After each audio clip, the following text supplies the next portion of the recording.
Good morning. This is Father Stephen Kelly from St. John's Church in Detroit. And we are continuing our series of morning meditations, looking at one or another of the readings that are appointed for morning or evening prayer in what is known as the daily office lectionary. And although we usually follow sequentially through the week, through one or another of the epistles or the Gospels or one of the Old Testament books, on Sunday the lessons are out of order because they have something to do with the theme for that particular Sunday. This Sunday is the fifth Sunday after Trinity Sunday, and that's how we order our summer Sundays and the Sundays into the fall as well. This is also known as ordinary time or the ordinary season, not because there's nothing special about it, but because it's a series of ordered teachings throughout the course of this part of the year.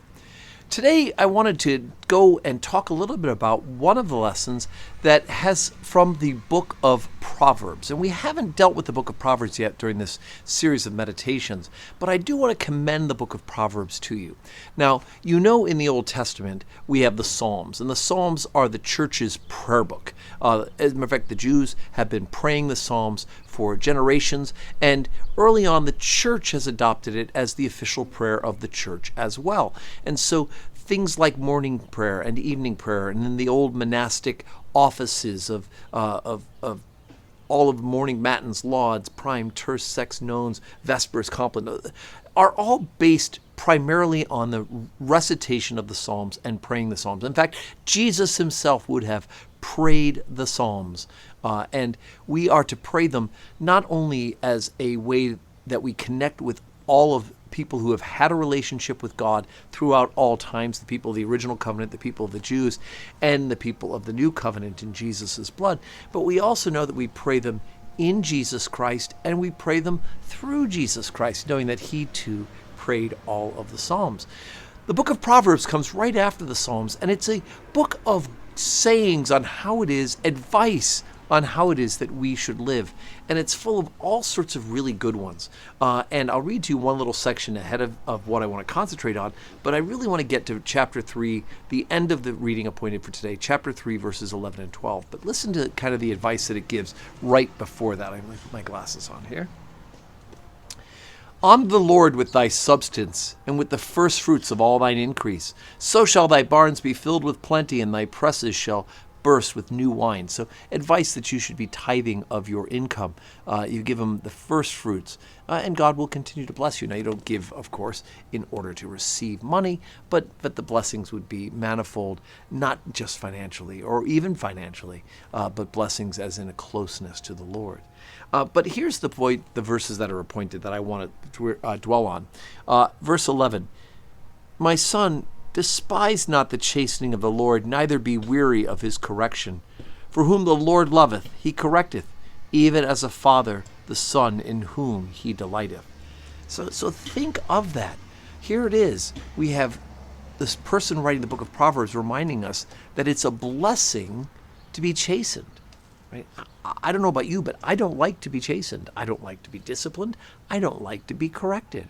But the reality is that if we are being corrected by the Lord, if we are being chastened by the Lord, well, guess what? It's a blessing. Because what it means is that, in fact, God cares enough that he wants us to be on the right path. When we are persisting in sin, we will run up into obstacles.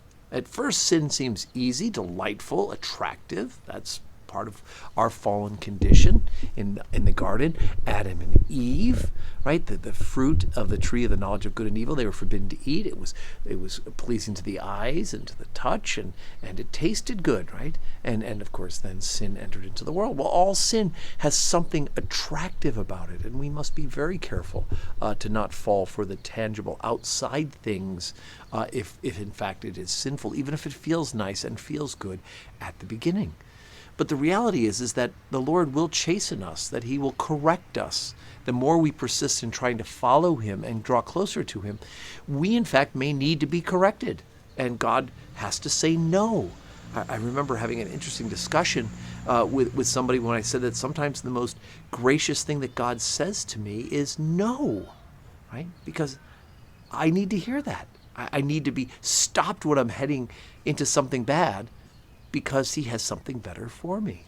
right? If my child is running out into the street, into traffic, I have to yell, stop!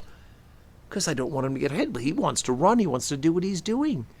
But obviously, it is more important that he not be hit by a car, right? Well, the same is true with the blessing that it is to be chastened by the Lord. At the time, it's uncomfortable. We're unhappy. I don't want God to tell me not to do something I want to do. Or I don't want God to make me do something that I don't want to do. But if we really sense that we are compelled to do something the Lord wants to do, it will be very uncomfortable if we don't. And the same is true on the opposite side. The more we're coming to know the Lord, the more we want to know the Lord, then the more it'll become plain to us whether we need correction and are being corrected so that we can change course and do the right thing. Like we've said, it's not always easy to be a Christian, but it is always a blessing. Hey, St. John's is open today for Sunday services, our second week in a row. And last weekend was a holiday weekend. I know a lot of folks were away.